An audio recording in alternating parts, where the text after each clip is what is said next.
So hello everyone, welcome to Vivek Singanwal civil. यहाँ पे इस वीडियो में हम लोग बात करने वाले हैं एज ए सिविल इंजीनियर आपके पास कौन कौन सी अपॉर्चुनिटीज़ हैं और कौन कौन से गवर्नमेंट एग्ज़ाम की आप प्रिपरेशन कर सकते हैं और कहाँ तक आप इन एज ए गवर्नमेंट इंजीनियर कहाँ तक आप पहुँच सकते हैं और कौन कौन से जो एग्ज़ाम्स हैं जहाँ पे आपको एंट्री लेवल मिलेगी एज ए गवर्नमेंट इंजीनियर, वो सभी हम यहाँ पे देखने वाले हैं। साथ ही में ये वीडियो उन लोगों के लिए भी हेल्पफुल रहेगा जो लोग अभी बीटेक करने का सोच रहे हैं in civil engineering. So this is all about scope in civil engineering in the government sector.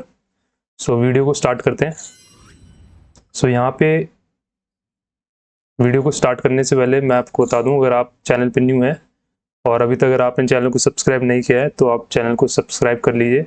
Simply search Vivek Singanwal civil on YouTube, then you will see this kind of YouTube channel और वहाँ पे आप subscribe का button दबा के हमें join कर सकते हैं ताकि कोई भी इम्पोर्टेंट अपडेट या कोई भी इम्पोर्टेंट वीडियो हुआ सिविल इंजीनियरिंग एग्जाम से रिलेटेड या फिर कोई कंटेंट हुआ सिविल इंजीनियरिंग से रिलेटेड वो आप मिस नहीं कर सकेंगे, आपको तुरंत नोटिफिकेशन मिल जाएगा। तो चलिए फिर स्टार्ट करते हैं वीडियो को। Before joining as a engineer in government sector आपको वहाँ पे पहले एक हायरार्की होती है, वो आपको हायरार्की पता होनी चाहिए कि टॉप मोस्ट पोजीशन पे किस लेवल तक आप पहुंच सकते हैं और जो टॉप मोस्ट पोजीशन पे कौन सा पोस्ट आपकी रहती है। तो जो आपकी हायरार्की रहती है यहाँ पे आप देख सकते हैं स्क्रीन पर कि जो आपका सबसे टॉप मोस्ट पोजीशन होती है वो चीफ इंजीनियर की होती है। देन उसके बाद आपका एग्जीक्यूटिव इंजीनियर होता है। देन उसके बाद उनके नीचे होते हैं सेक्शन इंजीनियर्स एंड देन उनके नीचे होते हैं असिस्टेंट एग्जीक्यूटिव इंजीनियर्स और फिर जो सबसे लास्ट पे आता है अपना जूनियर इंजीनियर, जो कि जिसकी एंट्री स्टार्ट होती है वो SSC JEE एग्जाम होता है, उसके द्वारा यहाँ पे एज ए जूनियर इंजीनियर आप ज्वाइन करते हैं in various departments of government like CPWD, central water commission और आपका मिलिट्री इंजीनियरिंग सर्विसेज में भी आपको जूनियर इंजीनियर की पोस्ट देखने को मिलती है। इन सब पोस्ट के बारे में और इन सब की जो एग्ज़ाम लेवल है, एग्ज़ाम की जो एग्ज़ाम है वो हम यहाँ पे देखेंगे इस वीडियो में। देखते हैं आगे। For junior engineer we have exam called SSC JEE exam. तो यहाँ पे आप as a junior engineer join करते हैं। आपकी स्टार्टिंग जूनियर इंजीनियर के तौर में स्टार्ट होती है और कुछ टाइम के बाद आप प्रमोट होकर असिस्टेंट इंजीनियर के लेवल तक पहुँच जाते हैं और जो आपकी नंबर ऑफ सीट्स है यहाँ पे काफ़ी अच्छी देखने को मिलती है हमें। जो आपका SSC JEE का जो लेटेस्ट एग्ज़ाम हुआ था 2024 वाला, वहाँ पे आप देख सकते हैं कि टोटल सीट्स 1765 टोटल सीट्स थी, उसमें से सिविल के लिए 1264 सीट्स आपकी सिविल की थी। और यहाँ पे कौन कौन से डिपार्टमेंट है जिनमें एज ए जूनियर इंजीनियर आप वहाँ पे ज्वाइन कर सकते हैं। तो आप देख सकते हैं कि यहाँ पे बॉर्डर रोड ऑर्गेनाइजेशन होता है, यहाँ पे 438 वैकेंसीज बॉर्डर रोड ऑर्गेनाइजेशन की होती है। यहाँ पे आप एज ए जूनियर इंजीनियर काम करते हैं। यहाँ पे आप लोग road construction mainly border areas पे वो लोग चीज़ आप वहाँ पे इंश्योर करते हैं कि प्रॉपर वे में हो। देन उसके बाद आप देखते हैं कि सेंट्रल वाटर कमीशन एक है डिपार्टमेंट, यहाँ पे 120 वैकेंसीज। तो यहाँ पे आप लोग मेनली वाटर से रिलेटेड आपका जॉब प्रोफाइल रहता है, डैम वगैरह और इन सब चीज़ों से आप डील करते हैं। देन उसके बाद होता है CPWD डिपार्टमेंट, जो कि एक one of the most coveted post है जो लोग SSC का एग्ज़ाम देते हैं जूनियर इंजीनियर का, क्योंकि यहाँ पे जो CPWD है one of the most important organization है। यहाँ पे काफ़ी बड़े प्रोजेक्ट होते हैं CPWD के, जो आपके मेनली कंस्ट्रक्शन का काम करवाती है। जैसे कि कोई बिल्डिंग बनानी हुई, लेट्स से इंफ्रास्ट्रक्चर में आपका कोई हॉस्पिटल है, कोई एजुकेशन इंस्टीट्यूट है लाइक IITs वगैरह NITs, इन सब का कंस्ट्रक्शन CPWD ही करवाता है। यहाँ पे काफ़ी अच्छा रहता है जो यहाँ पे एज ए जूनियर इंजीनियर आप अगर आप ज्वाइन करते हैं तो। देन उसके बाद आपकी जो दूसरा डिपार्टमेंट है आपका,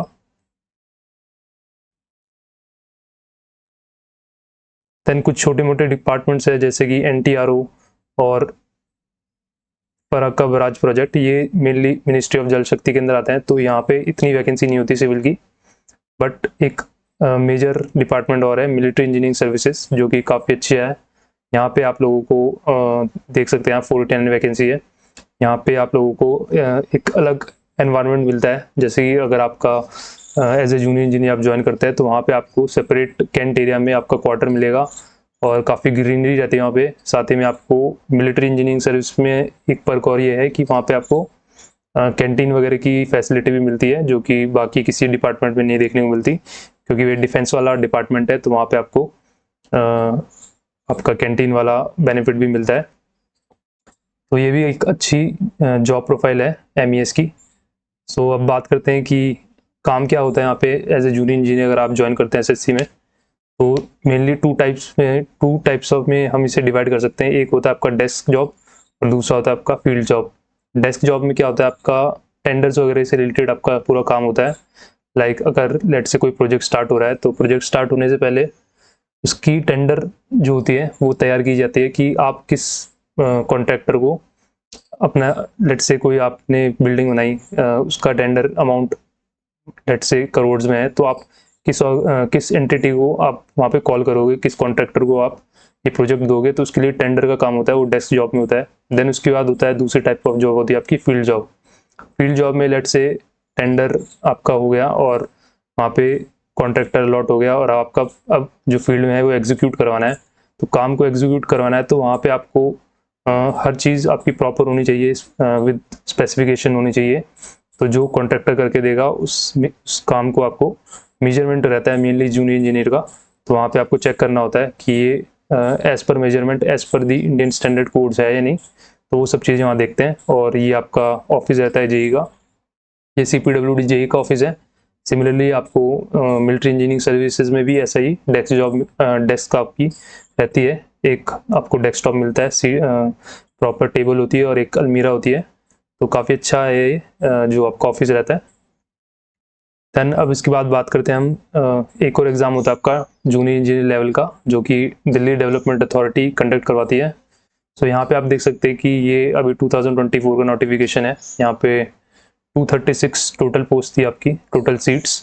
तो ये काफ़ी अच्छी है। ये भी यहाँ पे लेवल 6 की ये जॉब रहती है। और यहाँ पे एक बेनिफिट और ये है कि जो लोग दिल्ली या आसपास वाले लोग हैं, दिल्ली के आसपास वाले लोगों के लिए बहुत ही अच्छा ऑप्शन है, क्योंकि यहाँ पे आपकी जो जॉब है वो ट्रांसफरेबल नहीं होती। आप दिल्ली में रहेंगे मोस्ट ऑफ द टाइम, और एज पर और जो बाकी डिपार्टमेंट है आपके SSC के, लाइक CPWD BRO, यहाँ पे आपकी जॉब जो है ट्रांसफरेबल रहती है। और BRO में तो आपकी जॉब जो है मोस्टली आपकी बॉर्डर एरियाज में रहती है, लाइक लद्दाख में हो गई लेट से, या फिर आपकी हो गई असम की साइड में हो गई।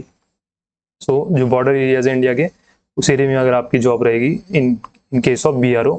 और CPWD में आपके जोन्स वगैरह होते हैं डिफरेंट्स, तो जोन के अकॉर्डिंग आपकी रहती है और वहाँ पे ट्रांसफ़र हो जाता है। But if you want to prefer Delhi as your job area, तो आपको DDA कंसिडर करना चाहिए। सो ये भी एक अच्छा ऑप्शन है। देन इसके बाद जो हमारा नेक्स्ट एग्ज़ाम होता है जूनियर इंजीनियर लेवल पे, वो आपका RRB JEE का एग्ज़ाम होता है। तो यहाँ पे अच्छी खासी वैकेंसीज आती है। तो यहाँ पे जो वर्क प्रोफाइल है वो रेलवेज में होता है। तो यहाँ पे रेलवेज से related as a junior engineer आप वहाँ पे काम करते हैं। लाइक आपका लेइंग ऑफ ट्रैक्स हो गया, जो आपकी लेट से कोई ट्रैक बन रहा है, आपको रेलवे की तरफ से ट्रैक बनाना है वहाँ पे, तो लेइंग ऑफ ट्रैक्स हो गया, वहाँ पे मेंटेनेंस का काम देखते हैं जूनियर इंजीनियर। सो ये भी काफ़ी अच्छा सारा वर्क प्रोफाइल रहती है रेलवे में भी। सो ये भी आप कंसिडर कर सकते हैं। और यहाँ पे एज लिमिट इन्होंने मेंशन कर रखी है। सो जूनियर इंजीनियर के तो बहुत सारे एग्जाम्स हैं आपके।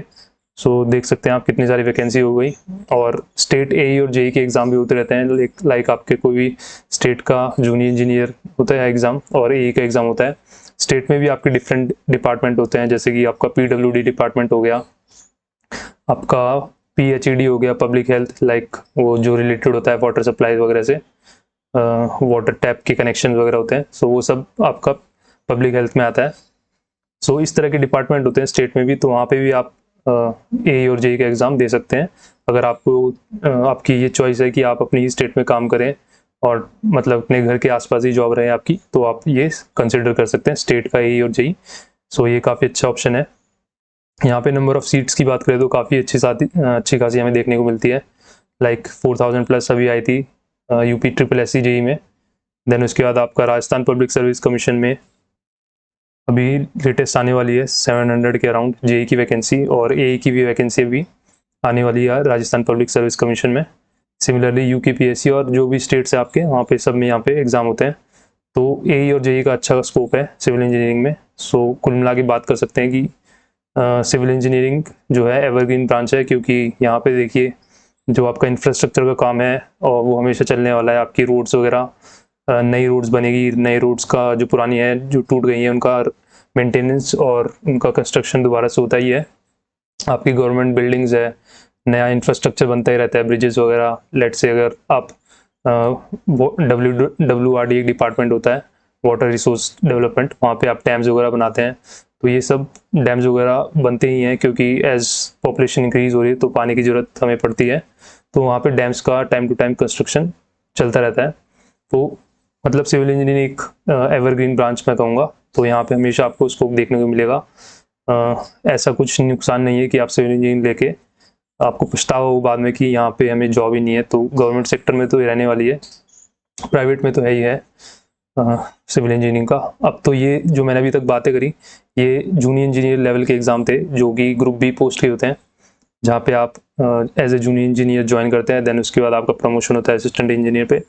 सो इस तरह से रहता है। बट अगर आपको टॉप पोस्ट पे पहुँचना है लाइक चीफ इंजीनियर तक, तो आपके लिए दूसरा एग्ज़ाम है जो कि UPSC कंडक्ट करवाता है, जिसे IES, इंडियन इंजीनियरिंग सर्विसेज पहले बोलते थे। सो ये एग्ज़ाम होता है इंजीनियरिंग सर्विसेज एग्ज़ाम्स। सो यहाँ पे आप ज्वाइन करते हैं as a group A officer, और जो आपकी पोस्ट रहती है वो आपकी रहती है assistant executive engineer. You join as a assistant executive engineer, then आप उसका प्रमोट होके आप बनते हैं एग्जीक्यूटिव इंजीनियर। देन उसके बाद आपका सेक्शन इंजीनियर बनते हैं, जो आपको एक सेक्शन मिलता है पूरा, और उसके ऊपर आपका होता है चीफ इंजीनियर। तो चीफ इंजीनियर आपकी टॉप मोस्ट पोस्ट हो गई इंजीनियरिंग वाले डोमेन में। सो आपको बहुत सारा स्टाफ मिलता है, आपके अंडर बहुत सारा स्टाफ होता है। सो बहुत जो वर्क प्रोफाइल है काफ़ी वाइड होती है यहाँ की, और डेफिनेटली काफ़ी अच्छी वो है। यहाँ पे आपको पर्सनल आपका बंगलो मिलता है एक, और आपको ड्राइवर मिलता है, आपको व्हीकल मिलता है। सो एक ग्रुप ए की पोस्ट है, तो इसके बेनिफिट्स बहुत ज़्यादा हैं। पर इसका कॉन्स ये है कि इनमें जो सीट्स होती है, नंबर ऑफ सीट्स, वो काफ़ी कम रहती है in comparison to junior engineer level. वहाँ पे अच्छी खासी आपको सीट्स वगैरह देखने को मिलती है। और यहाँ पे लिमिटेड सीट्स होती है, लाइक पहले तो अराउंड 250 सिविल की जो होती थी 250 के अराउंड आती थी, बट एस रेल। सो यहाँ पे ये थोड़ा एक फैक्टर रहता है देखने वाला। बाकी आप ग्रुप ए की अगर तैयारी करना चाहते हैं तो इंजीनियरिंग सर्विसेज एक बेस्ट एग्ज़ाम है। सो अब बात करते हैं कि दूसरे एग्ज़ाम्स के बारे में, लाइक गेट एग्ज़ाम। तो गेट एग्ज़ाम अगर आपका सपना है कि आप कोई PSU ज्वाइन करें और PSU में काम करने का आपका इच्छा है, या फिर आपको M.Tech करना है, या फिर आपको PhD करनी है, हायर स्टडीज़ में जाना है, तो आप वहाँ पे गेट का एग्ज़ाम दे सकते हैं। तो यहाँ पे आप गेट के एग्ज़ाम के थ्रू कौन कौन से PSUs में ज्वाइन कर सकते हैं, लाइक IOCL में भी सिविल इंजीनियर्स के लिए रिक्रूटमेंट होता है as a assistant executive engineer, वहाँ पे आप ज्वाइन कर सकते हैं। देन उसके बाद NHAI जो पहले गेट के थ्रू लेता था, बट अब रिसेंटली वो इंजीनियरिंग सर्विसेज के जो कैंडिडेट्स इंटरव्यू स्टेज तक जाते हैं वो लोगों को लेता है, तो ये भी एक ऑप्शन है। देन उसके बाद DDA में आप जूनियर इंजीनियर का एग्ज़ाम जो होता है मैंने अभी बताया था। इसके अलावा असिस्टेंट एग्जीक्यूटिव इंजीनियर की पोस्ट पे भी आप ज्वाइन कर सकते हैं, वो भी ये गेट के थ्रू लेते हैं। अभी तक तो गेट के थ्रू लिया है इन्होंने, बाकी जो एज पर नोटिफिकेशन रहता है। देन अदर PSU जो आपकी है वो है THDC, Tehri hydro dam corporation, ये भी एक ऑप्शन है। Then you can join BARC as a scientist, इनका गेट के थ्रू भी एग्ज़ाम होता है और सेपरेट एग्ज़ाम भी होता है। सो दोनों ही ऑप्शन है। और भी बहुत सारी मिनी रत्न कंपनीज़ हैं जो आप ज्वाइन कर सकते हैं गेट के थ्रू। सो सिविल इंजीनियरिंग में काफ़ी सारे ऑप्शंस है आपके पास अवेलेबल। आप चाहे तो M.Tech कर सकते हैं, आप चाहे तो हाई स्टडीज़ में जा सकते हैं, या फिर आप चाहे तो M.Tech के साथ ही जॉब की प्रिपरेशन भी कर सकते हैं। लेट से कोई इंजीनियरिंग सर्विसेज की तैयारी कर रहा है, या फिर AE या JEE की तैयारी कर रहा है और साथ में चाहता है कि हम एज ए हाई स्टडी में हमारा साथ में चलता रहे, तो M.Tech ज्वाइन कर सकते हैं गेट के साथ। उसमें क्या है, आपको स्टाइपेंड भी मिलता रहता है मंथली, अराउंड 12,000 आपको मंथली स्टाइपेंड मिलता है। सो आपकी एक फाइनेंशियल सपोर्ट भी आती है, साथ में आपको एक मोटिवेशन भी रहता है प्रिपरेशन करने का। सो इस वीडियो में बस यही था कि बेसिकली कि क्या क्या स्कोप है आपका एज ए सिविल इंजीनियर, अगर आप सिविल इंजीनियरिंग करते हैं या फिर सिविल इंजीनियरिंग एग्जाम्स की प्रिपरेशन करते हैं इन government sector. So I hope यहाँ से आपको कुछ इन्फॉर्मेशन मिली होगी और ये वीडियो आपके लिए कुछ हेल्पफुल रही होगी। सो मिलते हैं नेक्स्ट वीडियो में। और चैनल को अगर आपने अभी तक सब्सक्राइब नहीं किया है तो आप चैनल को सब्सक्राइब कर लीजिए, ताकि कोई भी कंटेंट आप मिस ना कर सके, और इस तरह की इंपॉर्टेंट वीडियोस हम लाते रहेंगे आप लोगों के लिए। So thanks for watching.